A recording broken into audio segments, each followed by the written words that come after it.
주님의 은혜가 우리 성도들 모두에게 함께 하시기를 예수님 이름으로 간절히 축원합니다. 교회를 위해서 기도하는 7월 십자가를 붙잡음으로 사명 감당하는 성도, 또 사명 감당하는 교회가 되기를 기도해야 할 것입니다.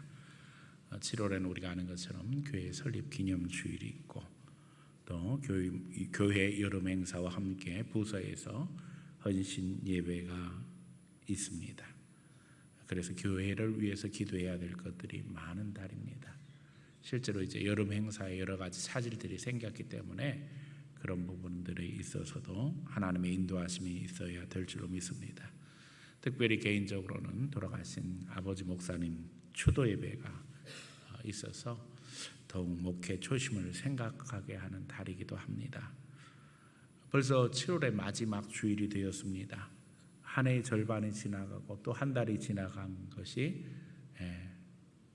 진짜 시간이 너무 빨리 지나간 것을 실감하게 되어집니다. 우리 시대의 교회가 많이 도전을 받고 있습니다. 코로나 바이러스와 함께 식사 금지, 소그룹 제재 등이 이어지면서 정부, 언론, 사회가 교회에 대해 공격적인 발언들을 많이 했습니다. 실제로 이제 몇몇 교회 안에서 바이러스 감염이 있었던 것도 사실입니다.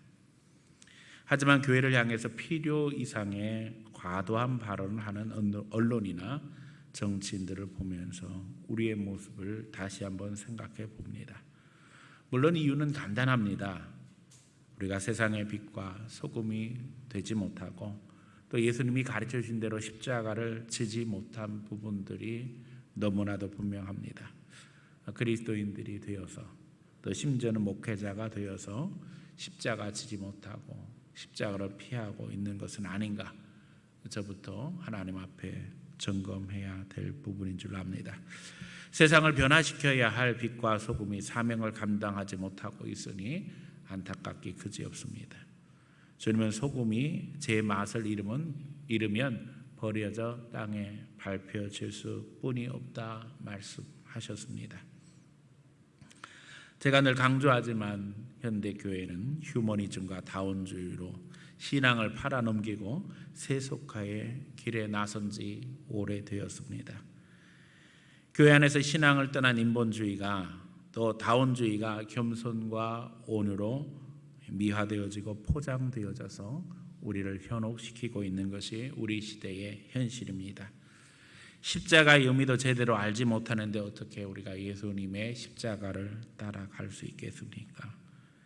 십자가를 붙잡고 따라갈 때 십자가의 능력이 있는데 거기에 성령의 은혜가 부어지는데 십자가 붙잡고 따라가지 못하는데 어떻게 성령의 은혜를 체험할 수 있겠습니까? 복음의 내용을 제대로 알고 또 복음대로 살려고 할 때에 성령님이 도와주시는 것입니다. 저는 우리 모두가 삶 속에서 주님을 만나며 동행하며 또 주의 은혜를 덧입는 성도, 그리고 주의 은혜 가운데 거하는 공동체로 서기를 소원하면서 오늘 우리 교회가 십자가 붙드는 교회가 되기를 소원하며 말씀 증거하려고 합니다. 이 말씀 증거할 때에 여러분 마음에 십자가의 역사, 예수 보혈의 역사가 강력히 함께하기를 예수님 이름으로 간절히 축원합니다. 첫 번째, 하나님 나라는 십자가로만 가능합니다. 다른 길은 없습니다. 오늘 갈라디아 사람들에게 바울은 분명하게 이야기합니다. 어리석도다 갈라디아 사람들아, 예수 그리스도께서 십자가에 못 박히신 것이 너희 눈앞에 밝히 보이거늘 누가 너희를 꾀다냐. 이 진리를 무너뜨리려고 하는 시도는 시대를 걸쳐 계속되어 왔던 것을 우리는 분명하게 보고 있습니다. 그럼에도 불구하고 예수님의 메시지의 중심은 하나님 나라였습니다. 하나님 나라는 신구약 성경 핵심 메시지입니다. 우리가 아는 것처럼 하나님께서 세상을 창조하시고 아담과 하와에게 주셨던 에덴 동산이 바로 하나님 나라의 모형입니다. 하나님이 왕이 되시고 거기서 아담과 하와는 하나님의 대리자가 되어서 세상을 다스립니다. 평안이 있게 되어지고 축복이 있게 되어집니다. 성경의 중요한 사건들의 주요 테마, 주제는 바로 하나님 나라입니다. 노아의 방주가 하나님 나라지요. 방주 안에 있는 모든 자들이 하나님의 통치 가운데 거하게 되어집니다. 하나님께서 아브라함을 부르셨습니다. 아브라함을 택해서 하나님 나라를 세워 가시는 것을 우리에게 보여주시죠. 그런가 하면 출애굽도 하나님 나라입니다. 하나님 나라를 세우기 위해서 하나님께서 이스라엘 백성들을 불러내시고 그것을 통해서 믿음의 역사를 이루어 갔습니다. 구약의 선지자들 예언의 핵심은 하나님 나라입니다. 그래서 또 다른 표현 여호와의 날이라는 단어가 등장하게 되어지고 남은 자라는 말이 나오게 되어집니다. 결국 환난과 핍박이 많으나 끝까지 남는 자가 하나님 나라 백성으로 여호와의 날에 주의 은혜를 누리게 된다. 이것이 어떻게 생각하면 구약 메시지의 핵심입니다. 다윗 왕을 통해서 이스라엘을 세우시는 하나님의 역사는 바로 예수 그리스도를 통한 하나님 나라를 우리에게 예표하시는 것이었습니다. 예수님은 오셔서 하나님 나라를 증거하십니다. 누가복음 4장 42절은 너무나도 유명한 말씀입니다. 내가 하나님 나라 복음을 전하기 위하여 왔노니 다른 마을에서도 전해야 하리라. 주님은 가는 곳마다 하나님 나라에 대해서 이야기하셨어요. 천국은 이와 같으니라. 그래서 씨 뿌리는 비유도 하시고 잔치의 비유도 하시고 진주의 비유도 하시고 온갖 비유들을 하시죠. 예수님의 가는 곳곳에서 기적이 일어났습니다. 병든 자가 치유받고 앉은 배가 일어났습니다. 소경이 눈을 뜨고 또 가난한 자에게 복음이 증거되어집니다. 이것이 바로 하나님 나라의 역사입니다. 그러나 큰 문제가 있습니다. 하나님 나라에 들어가야 할 인류는 죄인이기 때문에 하나님 나라에 들어갈 자격이 안 된다는 겁니다. 그래서 그에서 죄 문제를 계속해서 이야기하는 것입니다. 인간이 죄인이라는 겁니다. 세상의 종교들은 인간이 죄를 씻기 위해서 수양을 하고 선행을 하고 여러 가지 방법들을 이야기합니다. 그러나 우리는 예수님께서 십자가에서 우리 죄를 대속하심으로 우리를 하나님 나라 백성으로 자격을 부여하셨다는 사실을 잘 기억해야 합니다. 성경은 그렇기 때문에 하나님의 의가 다른 것이 아니라 이 예수 십자가의 대속 공로를 믿고 고백하고 이 믿음대로 살아가는 것이 하나님의 의임을 이야기하고 계십니다. 세상의 공의, 세상이 이야기하는 정의하고는 다른 겁니다. 우리의 공로, 우리의 의가 중요한 게 아니라 예수 십자가를 믿고 이제는 그 구원의 감격함으로 말미암아 십자가의 방법으로 세상을 살아가는 것을 이야기하는 것입니다. 이제 우리는 그리스도의 속죄를 통해 하나님의 역사를 체험하는 하나님 나라 백성이 되었습니다. 다른 길은 없습니다. 오직 십자가가 유일한 구원의 길입니다. 인간 속죄 유일한 길이 예수님이시며 이 십자가는 구원의 유일한 통로입니다. 성경 분명히 이야기하죠. 다른 이름을 주신 적이 없다는 거예요. 구원받을 만한 다른 이름을 주신 적이 없다는 것입니다. 예수님은 내가 곧 길이요 진리요 생명이라고 말씀하셨습니다. 제가 여러 번 강조했지요. 이 원래 원어의 뜻은 내가 곧 그 유일한 길이요, 내가 곧 그 유일한 진리요, 내가 곧 유일한 생명이라는 겁니다. 다른 길, 다른 방법, 다른 구원은 없다는 겁니다. 그러나 우리가 아는 것처럼 다원주의의 등장과 함께 심지어는 목회자들, 신학자들조차도 다른 길을 이야기하는 시대가 되었습니다. 물론 이 부분에서 회개할 것들이 너무 많습니다. 왜 이런 이야기가 나오게 되었는가? 19세기 선교사들이 나가서 복음 증거할 때에 그들의 머릿속에는 생물학적인 진화론은 부인했지만 종교적 진화론을 굳게 신봉하는 마음이 자리 잡고 있었습니다. 종교적 진화론이라는 것이 다른 것이 아닙니다. 종교가 저급한 수준부터 고급한 수준까지 있다는 겁니다. 그래서 원시 종교, 애니미즘, 샤머니즘 이런 것이 아래층에 있고 그 위에 고등 종교라고 이야기하는 무슨 불교, 유교, 이슬람 이런 것들이 있고 그 최고 위에 기독교가 있다는 거예요. 그래서 기독교는 우월한 종교고 다른 종교들보다 뛰어나다고 생각했습니다.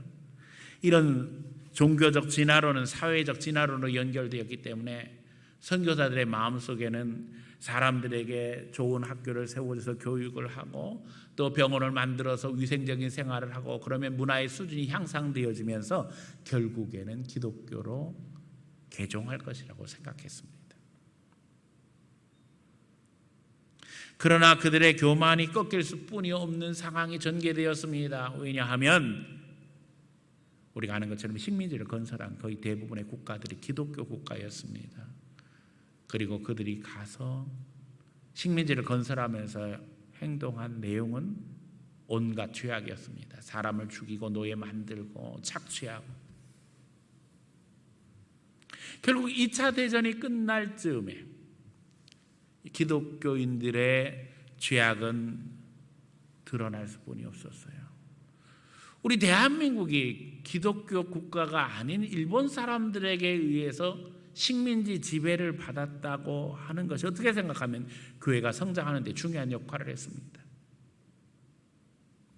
기독교인들에 의해서 식민지 체험을 한 사람들에게 기독교가 복음이 되지 못했다는 거예요. 결국 선교사들의 교만은 꺾일 수뿐이 없었습니다. 그리고 진화론적인 구조 속의 기독교의 우월성은 포기될 수뿐이 없었어요. 하지만 기독교는 진화의 최종점에 서 있는 종교가 아니라 처음부터 유일한 종교였다는 것이 우리 신앙의 핵심입니다. 카톨릭은 아직도 이 종교적 진화론을 포기하지 못하고 있습니다. 그래서 진화의 최종점에 서 있는 것을 증명하고 지켜나가기 위해서 오늘도 애쓰고 있지요. 세상의 온갖 종교들을 다 받아들여서 혼합주의에 힘을 기울이고 있습니다. 그래서 온갖 세상의 종교들을 다 끌어들여서 종교적으로는 아주 완벽한 시스템을 만들어가고 있습니다. 그래서 그리 얘기하잖아요. 그냥 성당에 들어가기만 해도 뭔가 있는 것 같고 그냥 신앙심이 막 생기는 것 같은, 눈으로 보여지고 느껴지는 것부터 시작해서 모든 것들을 완벽하게 만들어가기 시작했습니다. 그러나 우리 개혁교회는 그것이 미신이라고 이야기합니다. 그래서 종교개혁이 시작된 거죠. 말씀 안에 성령 안에 거하지 아니하면 우리는 마귀 유혹을 벗어날 수 없다는 거예요. 세상의 온갖 종교의 배후에 역사하는 악한 영들이 실체를 알지 못하면 우리가 이 영적 전쟁에서 이길 수 없어요. 19세기 초 계몽적 과학주의가 인류 사회 안에 범람하게 되어짐으로 말미암아 성경의 초자연적인 기적들을 성경에서 제거하는 시도들이 시작되어집니다. 그래서 등장한 것이 볼트만의 비신화화 이론입니다. 성경 안에 이 신화적인 요소는 다 후대에 만들어진 거니까 제거해야 된다는 거예요. 그래서 온갖 기적들을 다 빼내기 시작했어요. 성경은 난도질 당하고 엉망진창이 되었죠. 성경에서 기적을 빼면 이야기할 게 뭐가 있겠어요? 그때 이미 서구 교회는 심각한 도전을 받게 되어집니다. 왜요? 많은 사람들이 이미 휴머니즘 교육에 물들어 있었기 때문이죠.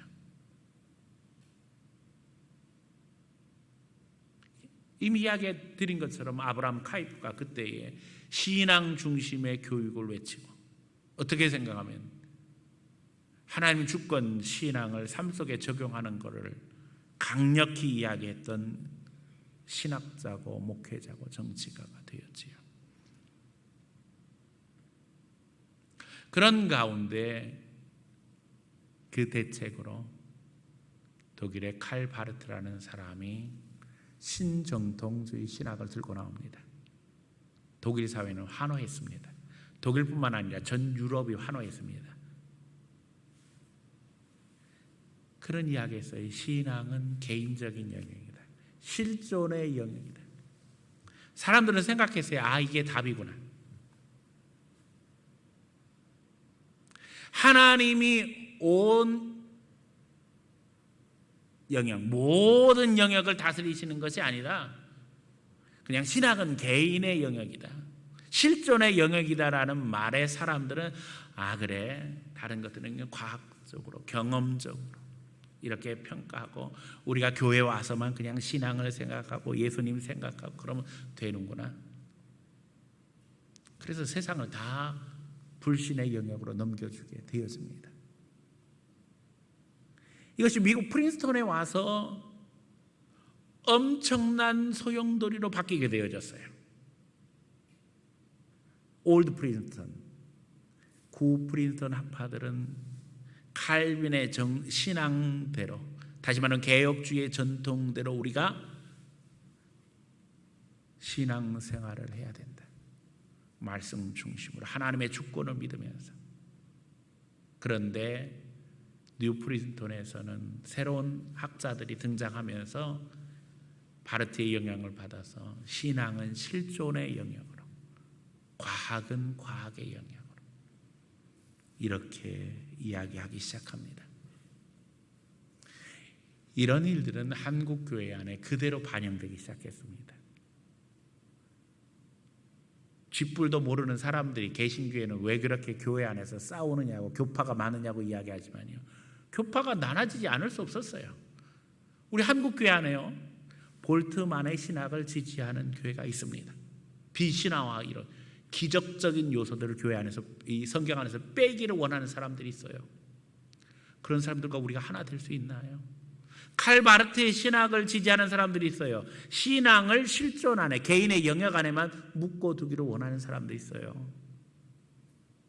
그런데 그런 사람들과 같이 할 수 있나요?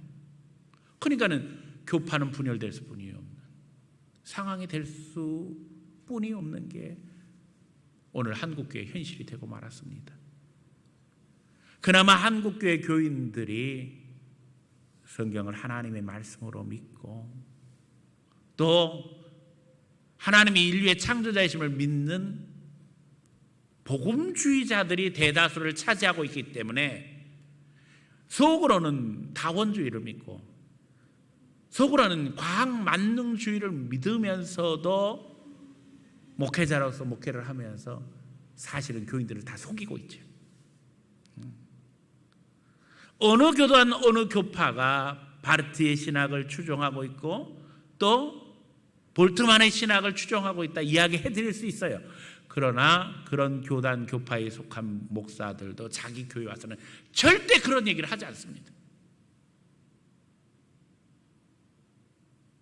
이건 신기한 일이죠.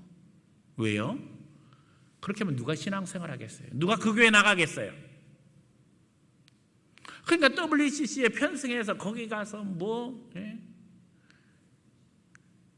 자기는 교양적인 국제적인 것처럼 행동하지만 하나님 보시기에는 기가 막히게 그지없죠.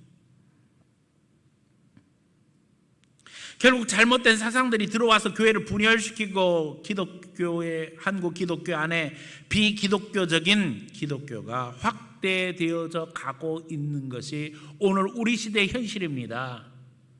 교인들이 정신 차리지 않으면 안 돼요. 십자가가 붙어 있다고 진짜 예수님의 핏값으로 사신 교회인가? 점검해야 한다는 것입니다. 저는 우리 성도들 모두가 다 십자가의 진리를 굳건히 붙잡고 끝까지 이 신앙을 보수할 수 있는 믿음의 사람들 되기를 축원합니다. 사도 바울은 갈라디아 교인들을 보면서 어리석도다 갈라디아 사람들아, 십자가에 못 박히신 예수가 너희 눈앞에 밝히 보이거늘 누가 너희를 꾀더냐 이야기하잖아요. 오늘 우리가 그런 현실에 와 있습니다. 우리 위해서 십자가에 못 박히신 예수, 우리 죄값을 치르기 위해서 십자가에 못 박히신 예수, 하나님의 아들이심에도 불구하고 우리 위해서 이 세상에 오셔서 낮아지시고 우리 위해서 십자가 지신 예수님의 이 놀라운 은혜가 확실한데 이걸 어떻게 버리고 우리가 딴소리 할 수 있겠어요? 예수님은 하나님의 아들이시며 하나님의 본체십니다. 신학적으로는 성부 하나님과 동일 본체시라고 우리는 고백합니다. 그런 분이 우리 위해서 낮아지시고 우리를 위해서 십자가를 지셨어요. 여러분, 다른 길은 없습니다. 십자가를 붙잡으며 이것이 하나님의 의요, 이것이 복음이라는 사실을 늘 묵상하는 가운데 주를 높이고 주님과 동행하며 그 가운데 십자가의 능력을 체험하며 살아가는 성도들 되시기를 예수님 이름으로 간절히 축원합니다. 두 번째, 하나님의 의를 이루는 교회가 되어야 합니다. 예수님의 십자가를 체험한 이들은 하나님의 자녀로 십자가를 기쁘게 여기며 주님을 따라 나서게 되어집니다. 그래서 저는 분명히 이야기합니다. 자기 십자가 없으면 가짜입니다. 구원의 확신에 대해 한국교회가 심각한 고민을 하면서 많은 교회들이 구원의 확신에 대한 공부를 했어요. 그러면서 구원의 확신은 어디에 있는가? 말씀 속에 있다고 이야기했어요. 우리가 예수 믿으면 사망에서 생명으로 옮겨졌나니, 다시 말하면 우리가 이제 하나님의 자녀로 살게 되었다는 것입니다. 그러나 구원의 확신은 우리에게 있는 것이 아니라 말씀 안에 있고 하나님이 우리에게 말씀하신 것이라고 이야기했습니다. 그런데 저는 이야기합니다. 하나님 말씀하신 것을 받아들여야지 우리에게 구원이 있는 거지요. 믿음의 역사는 내가 하나님 앞에 믿음을 고백하고 순종함으로 열매 맺게 되어지는 것입니다. 결국 말씀이 내 안에 적용되어지고 그것을 통해서 예수 생명의 역사가 내 안에 일어나게 되어질 때 구원은 더 밝히 드러나게 되어지는 것이고 그 안에서 우리는 기쁨과 감격이 넘치는 신앙생활을 할 수 있다는 것입니다. 예수님을 바라봄으로 말미암아 십자가를 자초하고 자기 십자가를 지고 가는 것이 그리스도인의 삶입니다. 물론 내가 잘못해서 위기를 자초하고 고난을 자초하고 있다면 부끄러운 일이지요. 그러나 십자가를 바라봄으로 말미암아 내가 하나님 앞에 감당해야 할 것이 무엇인가 고민하며 내 십자가를 찾아가는 것이 우리 그리스도인의 길입니다. 하지만 마귀는 교회 안에 들어와서 가라지를 심습니다. 포도원의 여우 같은 자와 이리를 파송해서 도전하고 양을 집어먹습니다. 십자가 지지 않으려고 하는 기득권에 편승해서 권세를 부리려는 세력이 교회 안에 있어서 하나님의 영광을 가리는 것이 한국교회의 현실이 되고 말았습니다. 어떻게 생각하면 한국교회 자체가 기득권에 편승해 있습니다.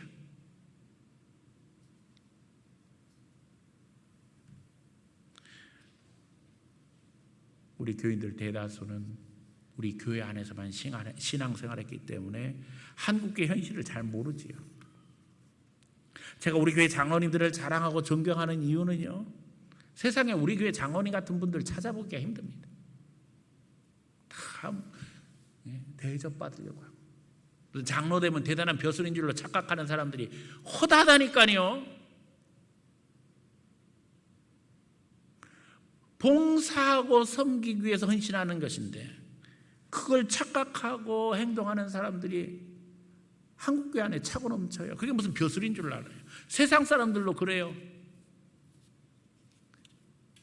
교회에서 장로 직분 받았다 그러면 안 믿는 친구들이 그러는 거예요. 너 교회 다니더니 출세했다고.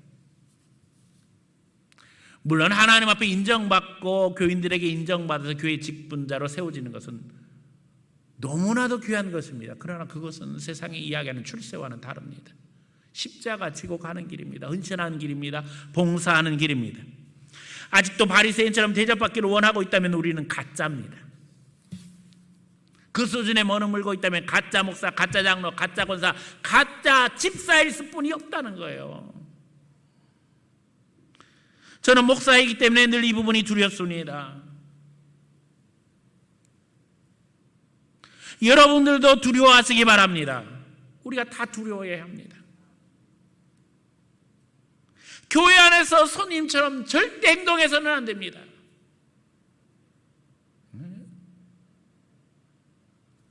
음식점에 간 손님처럼, 옷가게에 간 손님처럼 구경하고 맛보고, 우리는 주님의 자녀입니다. 십자가에 감격 있고 하나님의 자녀로 세움받은 사람들은 핏값으로 사신 교회가 얼마나 귀한 줄 알고, 핏값으로 사신 교회에서 봉사할 수 있는 것이 하나님 자녀의 특권임을 깨닫게 되어지고, 그것 하나하나가 감격스럽게 되어지고, 그것으로 해서 하나님을 찬양하게 되어지고, 또 그 가운데 내가 부족하고 어려운 것을 깨닫게 되어지고, 봉사하고 헌신하는 가운데 채워주시고 역사하시는 성령의 은혜에 감격함으로 우리가 하나님 앞에 믿음의 열매를 맺어 나가게 된다는 것입니다.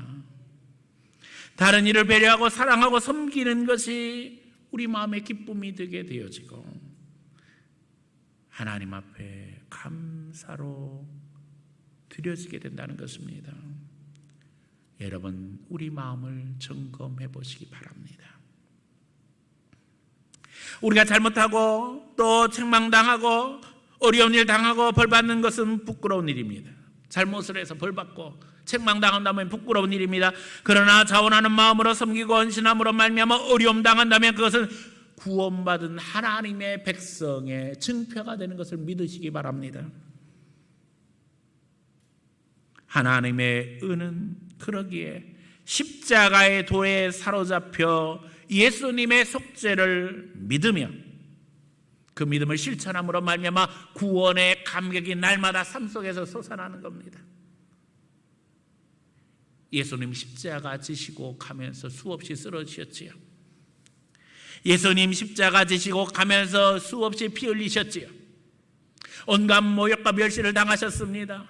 내가 힘들어서 지칠 때에, 내가 힘들어서 어려울 때에, 내가 모욕당할 때에 거기서 십자가의 은혜를 체험하고, 주님이 나와 함께 하시고 내가 주 안에, 주님이 내 안에 거하는 것을 체험하게 되는 것입니다.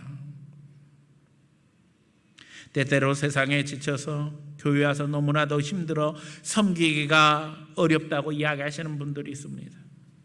기도하시기 바랍니다. 주님, 나를 만나주세요.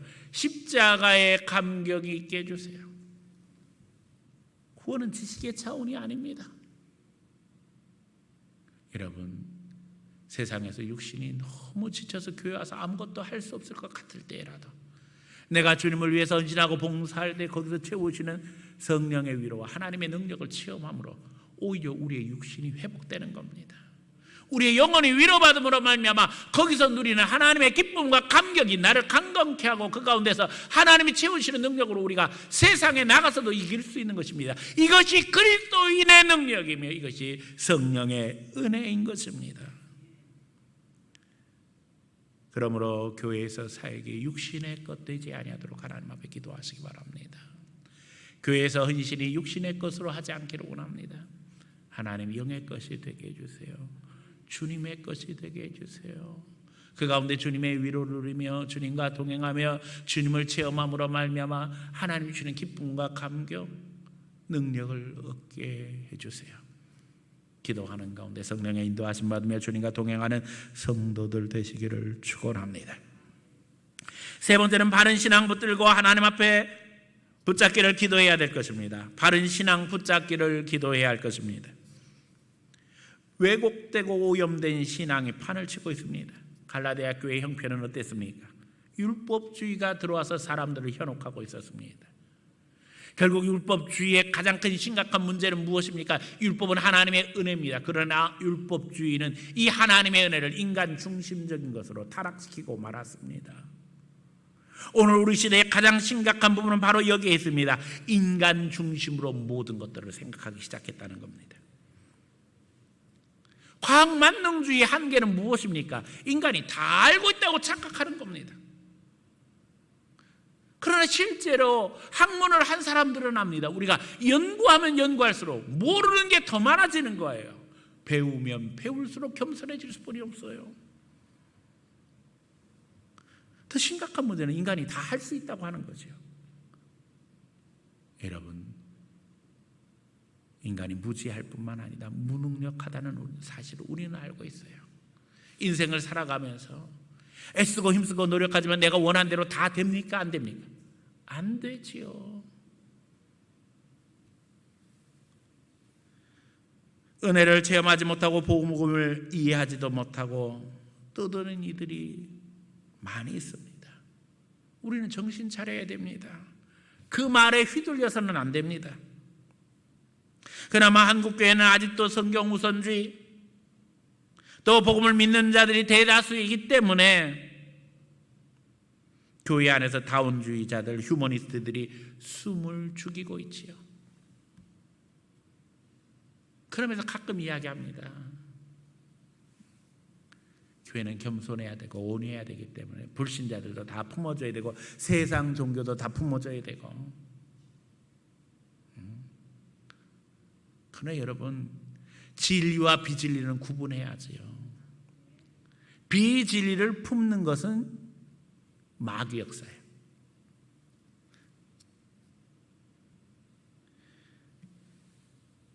교회 지도자들 가운데는 말로는 예수 구원 이야기하지만 영혼은 다운주의에 팔아넘긴 이들이 판을 치고 있습니다. 우리 교회는 개혁주의의 전통 위에 세워진 교회입니다. 이 개혁주의 장로교회는 현대민주주의와 자본주의의 정신적 지주가 되었습니다. 교회 안에서 민주주의가 훈련이 되었고 교회 안에서 신앙적 기초 위에 현대 자본주의가 이루어지게 되었습니다. 개혁교회는 종교개혁 이후에 신앙을 성경으로 돌이키게 했으며 그를 통해 인류는 풍성한 하나님의 은혜를 누릴 수 있게 되었습니다. 종교개혁은 루터가 시작했지만 하나님은 칼빈을 포함한 개혁주의자들로 종교개혁을 완성하게 하셨습니다. 개혁주의는 청교도라는 순수 신앙 정신을 만들어냈고 정치적으로는 장로교회를 이룩함으로 대민주주의를 실천하게 되었습니다. 하지만 오늘 우리 시대에 와서 신앙은 없어지고 껍데기만 판을 치고 있습니다. 민주주의의 근간이 되는 정신들은 알지 못한 채 왜곡된 민주주의, 어떻게 생각하면 변절된 민주주의가 판을 치는 세상이 되었습니다. 민주주의에는 기본 정신이 있습니다. 그 기본 정신을 잊어버리는 순간 우리는 약육강식으로 즉각 떨어지게 됩니다. 짐승의 수준이 될 수뿐이 없습니다. 우리가 서로 존중할 수 있는 이유는 하나님이 세상을 창조할 때 특별히 인간을 하나님의 형상과 모양으로 만들었다는 거기에 기초하고 있습니다. 우리가 대하고 있는 한 사람 한 사람이 하나님의 형상과 모양으로 만들어진 존재이기 때문에 존중하는 겁니다. 더더욱 각각의 의견을 존중하는 이유는 분명합니다. 하나님의 성령이 각 사람의 마음에 함께 하시기 때문에 그들이 하나님의 자녀이기 때문에 존중받기에 충분하다는 겁니다. 그런데 하나님의 성령을 인정하지 아니하고 하나님의 형상으로 사람이 창조되었다는 것을 인정하지 않는데 어떻게 민주주의가 제대로 발전돼 나갈 수 있겠어요? 인간이 다른 짐승들보다 더 진화해서요 고등한 존재이기 때문에 존중받을 수 있다고 생각하세요? 그래서 사실은 우리에게 위기가 온 겁니다. 왜요? AI는 우리보다 더 똑똑하고 우리보다 더 능력이 많은데 그러면 AI가 우리보다 더 존중받고 우리를 지배해야 되겠습니까? 아니잖아요. 결국 이 신앙의 기초가 흔들리게 되어지면 민주주의는 무너지게 되어 있습니다. 그래서 위기가 온 겁니다.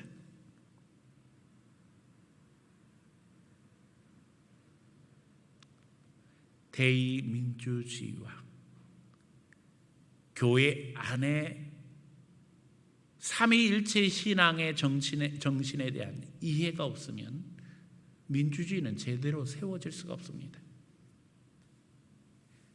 여러분, 교회 안에는 상권 분립이라는 게 없습니다. 타락한 세상의 정치가 독재를 막기 위해서 삼권 분립을 만들어 놓은 거예요. 그런데 교회 안에 들어와서 상권 분립을 이야기하는 이상한 사람들이 있어요. 그래서 무슨 목사와 장로가 권력을 나누고 교회를 통치하는 줄로 착각하는 것 같아요. 이야기 드렸잖아요. 교회 직분은 섬김의 직분이라고요. 그런 기본적인 정신과 생각이 잘못되어 있으니까 교회 안에서도 문제를 일으키고 세상에 나가서도 문제가 되는 거예요. 대의 정치가 뭔지도 모르는 거예요. 그냥 다 떠들면 민주주의인 줄 아는 거예요. 그러니까 질서가 무너지고 무식이 판을 치고 있는 거지요. 오늘날 장로교회가 이룩한 이 민주주의의 시스템과 자본주의는요, 종교개혁 이후에 500년 동안의 시행착오를 겪으면서 오늘에 이르렀습니다.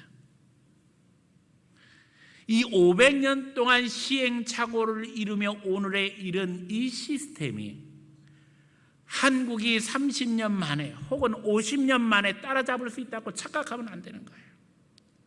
그래서 저는 오늘 한국의 정치 지도자를 보면서 그런 생각해요. 대통령 후보 나가기 전에, 국회의원 하기 전에, 시의원 하기 전에, 구의원 하기 전에 청문회가 중요한 게 아니라 니네들 성역 증명서부터 떼어붙여라. 도대체 공부를 어떻게 했길래 저딴 소리를 하고 있을까? 아니, 정치를 하겠다는 사람들이 정치 역사도 모르고 민주주의의 기본도 모르고 법정신도 모르고 무식한 얘기들만 하고 있잖아요. 제가 늘 그러잖아요. 변두리에서 목회하는 목사보다도 모르면서 무슨 정치를 하겠다고 나서서 떠들고 있는지 안타깝기가 그지없다니까요. 껍데기만 붙잡고 이거는 완전히 잘못된 변질의 민주주의가 판을 치는 시대가 되고 말았어요. 쓸데없는 반복과 실험을 하는 이들을 보면서 지도자들의 역사 인식의 부재를 한탄해야 하는 것이 오늘 한국의 현실입니다. 500년의 역사를 다시 거슬러 올라가서 실패한 거 또 해보고 또 해보고 또 해보고. 아니, 이게 무슨 교인들이, 국민들이 무슨 실험 대상이에요?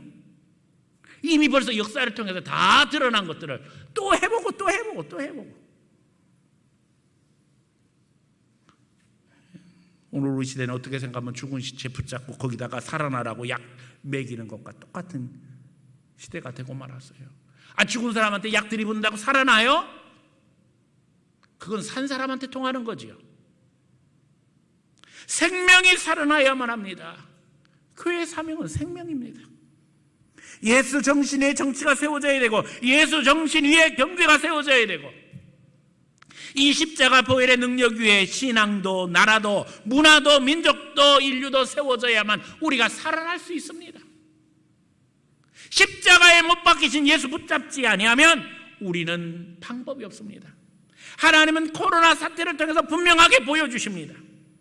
사람의 힘에는 분명한 한계가 있다는 걸 보여주고 계십니다. 지금까지 잘났다고 머리 들던 자들이 머리를 숙일 수뿐이 없게 만드셨어요. 그렇잖아요. 중국이 곧 세계의 가장 강력한 나라가 될 것이다 그랬는데 이 코로나 사태를 통해서 완전히 그냥 납작하게 되고 말았지요. 미국도 마찬가지잖아요. 세계를 지배한다고 그러는데 지금 와가지고는 코로나 사태에서 감염자 숫자가 최고 많아졌습니다. EU, 일본, 영국 예외가 없이 다 난리가 났어요. 대한민국도 하나님 앞에 겸손하지 않으면 안 됩니다. 우리가 교만한 순간 하나님께서는 우리를 치실 거라는 사실을 잊어버려서는 안 돼요.